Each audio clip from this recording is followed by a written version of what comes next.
तब तक मैं आपके लिए जलपान की व्यवस्था करके आ रही हूँ। देखो आज भी ये परंपरा है कि जब कोई अतिथि आता है तो हमारे घर की माताएं उन अतिथि के लिए जलपान की व्यवस्था में लग जाती है। यशोदा जी ने कहा कि आप लाला का दर्शन करो, मैं तब तक आ रही। यशोदा पूतना गई झूले के पास, चारों तरफ देखा, कोई देख नहीं रहा था, लेकिन कन्हैया ने जैसे ही पूतना को देखा तो भगवान कृष्ण ने पूतना को देखकर नेत्र बंद कर लिए। सुखदेव जी ने कहा महाराज जी, भगवान कृष्ण ने पूतना को देखकर नेत्र बंद क्यों किए? सुखदेव जी कहते राजन, भगवान ने आंखें बंद इसलिए कर ली, शायद प्रभु के मन में ग्लानि हो गई। कैसी ग्लानि? देखो भगवान के दो ही अवतार सर्वश्रेष्ठ हैं। 24 अवतारों में 2 अवतार सर्वश्रेष्ठ हैं। पहला अवतार है तारका का रामावतार और दूसरा अवतार है कृष्ण अवतार। और दोनों ही अवतारों में सबसे पहले मारना पड़ा राक्षसी को। रामा अवतार में सबसे पहले मारा तारका को और कृष्ण अवतार में सबसे पहले मारा पूतना को। तो शायद प्रभु के मन में ग्लानि हो गई, इसी ग्लानि की वजह से शायद हमारे भगवान कृष्ण ने नेत्र बंद कर लिए। अब पूतना ने चारों तरफ देखा कि कोई देख नहीं रहा है, तो लाला को गोद में लिया और गोद में लेकर अपना स्तनपान करा के रखी। पूतना ने सोचा जहर लगा हुआ स्तनपान कर रही है, 5-10 मिनट स्तनपान करेगा और ये मर जाएगा। लेकिन 5 मिनट हो गए, लाला को कुछ नहीं हुआ। 10 मिनट हो गए, कुछ नहीं हुआ। 15 मिनट हो गए, कुछ नहीं हुआ। पूतना ने कहा नहीं, कैसा बालक है? अरे मैंने इतने बालकों की हत्या की, जहर लगा हुआ स्तनपान कराया और ये जहर लगा हुआ स्तनपान कर रहा है और इसे कुछ हो ही नहीं रहा है। इसका मतलब ये कोई साधारण बालक नहीं है।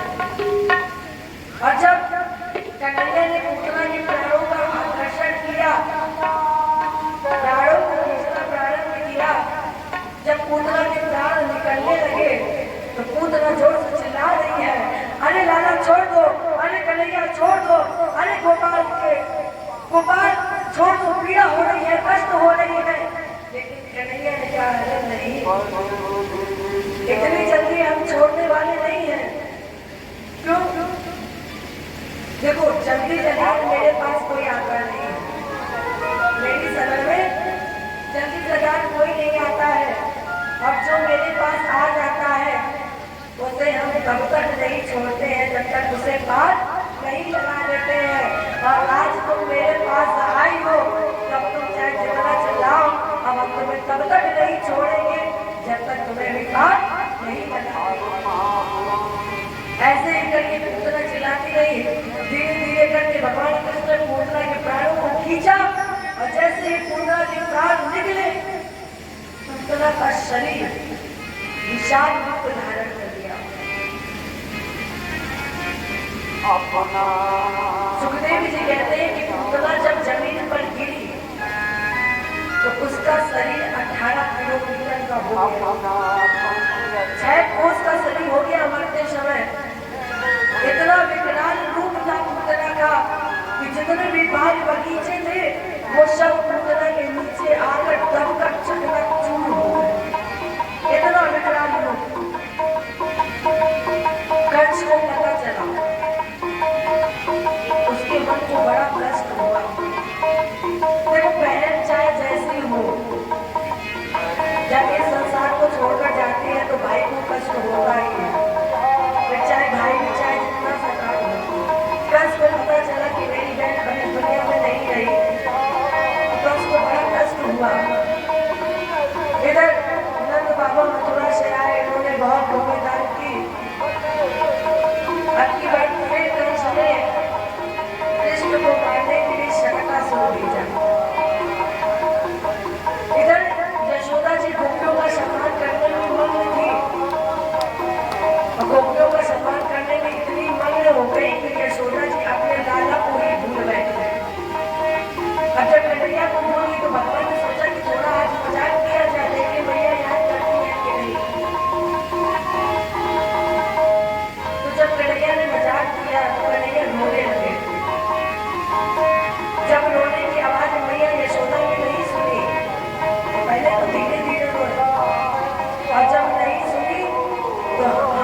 भगवान कृष्ण ने शतकासुर का भी उद्धार किया और जैसे ही शतकासुर का उद्धार हुआ, ग्वाले चिल्लाए, अरे भैया तेरे लाला ने सारा दूध दही माखन गिरा दिया है, गाड़ी उलट दी है। सभी दौड़ते हुए आए और जैसे ही सबने देखा कि गाड़ी उलटी है और उसके नीचे शतकासुर मरा पड़ा है। देखो ये एक ऐसा राजा है जो कंस ब्रह्मा के सभी खिलौनों को तोड़कर फेंकता है। भगवान कृष्ण के लिए ये सब खिलौने ही तो है। एक मिनट नहीं लगता कि सबको तोड़कर फेंक देता है। सुखदेव जी कहते हैं राजन, श्री कृष्ण ने जब शतकासुर का वध किया तब उनकी आयु 108 दिन की थी। भगवान कृष्ण ने जब शतकासुर को मारा तब उनकी आयु 108 दिन की थी। और राजन, जब आपके सिर पर शतकासुर सवार हो जाए, जब आपको कोई उपाय न दिखे, तो आप 108 मोतियों वाली लेकर माला भगवान के सामने बैठकर भगवान के नाम का जप करें। जब आपको लगे कि आपके सिर पर शतकासुर सवार है, और वैसे भी परमात्मा का एक नाम ऐसा है जिसको पाने से सारे दुख, सारे संकट, सारी विपदा समाप्त हो जाती है। और अगर राम का नाम कर लिया तो फिर क्या, डूब के मर जाए चलो मर पाए। परमात्मा का एक नाम ऐसा है जिसको गाने से सारे दुख समाप्त होते हैं, सारे संकट समाप्त होते हैं। आइए हम सभी भी एक बार परमात्मा का नाम गाते हैं और कहते हैं क्या, नारायण नाम लीनो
बुढ़ापा हो, जब भी मौका मिले तो परमात्मा का नाम जरूर लेना है।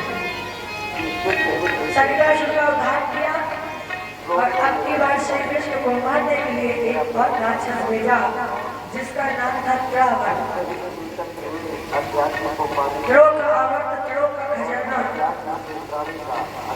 एक दिन यशोदा जी लाला को अपनी गोद में लिए हुए लाड़ लड़ा रही थी, प्यार कर रही थी। तब तक कन्हैया ने देखा कि त्रावण आ रहा है। त्रावण क्या बनकर आया है? त्रावण बनकर आया चक्रवात। आपने देखा होगा तूफान जब घूमता है, चक्रवात जब आता है तो उस चक्रवात में जो भी फंस जाता है उसे वो आकाश में लेकर उड़ जाता है। कन्हैया ने देखा चक्रवात आ रहा, बवंडर आ रहा, तूफान आ रहा है, त्रावण आ रहा है। अब कन्हैया यशोदा जी की गोद में थे। कन्हैया ने अपना वजन इतना बढ़ा लिया, इतना बढ़ाया कि यशोदा जी उस भार को सहन नहीं कर पाई। और जब यशोदा जी उस भार को सहन नहीं कर पाई तो यशोदा जी ने लाला को वहीं पर उतार दिया और यशोदा जी गृह कार्य में लगे। तब तक रावण आया और भगवान कृष्ण को लपेट कर लेकर आकाश में उड़ गया।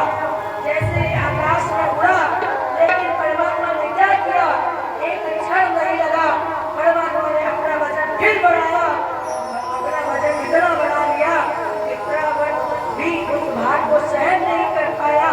और जब त्रावण उस भार को सहन नहीं कर पाया तो त्रावण के विचार पखेरु उड़ गए। इस तरह से हमारे प्यारे प्रभु ने त्रावण का उद्धार किया। मैंने कन्हैया ने इनका उद्धार किया। हमारे 16 करोड़ से धरा भूमियों से चलने वाले धर्म ध्वज याज्ञवल्क्य सरकार ने पूतना माने वासना, त्रावण माने तृष्णा। और जब व्यक्ति अपने जीवन से पूतना, वासना और तृष्णा को मार देती है, जब व्यक्ति अपने जीवन से वासना और तृष्णा को मार देती है तब समाज उसे देता है यश। यश माने नाम। लेकिन जो आपने चर्चा सुनी, इसके बाद गर्गाचार्य जी ने भगवान का नाम लेना संस्कार किया। बलराम भैया का नाम रखा बलभद्र, भद्र माने कल्याण। जो अपने बल का प्रयोग जन कल्याण के लिए करता है उसका नाम है बलभद्र।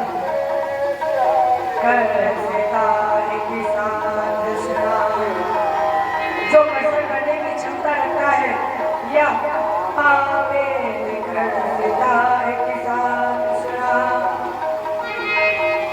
जो पापियों के पाप का कर्षण कर लेता है उसका नाम है कृष्ण। मदन मोहन, मदना मोहना, जिसके अंदर ना तो किसी प्रकार का मद है ना किसी प्रकार का मोह है, जो मद और मोह से रहित है वो है मदन मोहन, गोविंद, गोपाल। देखो इनके बहुत से नाम हैं, इनके बहुत नाम है, लेकिन हमारे ठाकुर जी की शोभा क्या है सुनिए। देखो इनके बारे में जितना वर्णन किया जाए उतना कम है, इनके बारे में जितनी चर्चा की जाए उतनी कम है। लेकिन हमारे ठाकुर जी की शोभा क्या है? सोहते हैं चंद्रवासन मौल के, कैसे सुंदर पार फंसे,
प्यार से मान लो तो भले दे दे, लेकिन जब छीनो तो वो रोते हैं। यही पर भगवान कृष्ण ने किया। जैसे ही कौवे भगवान के हाथ से मटर रोटी लेकर भागा, भगवान वहीं पर रोने लगे। आज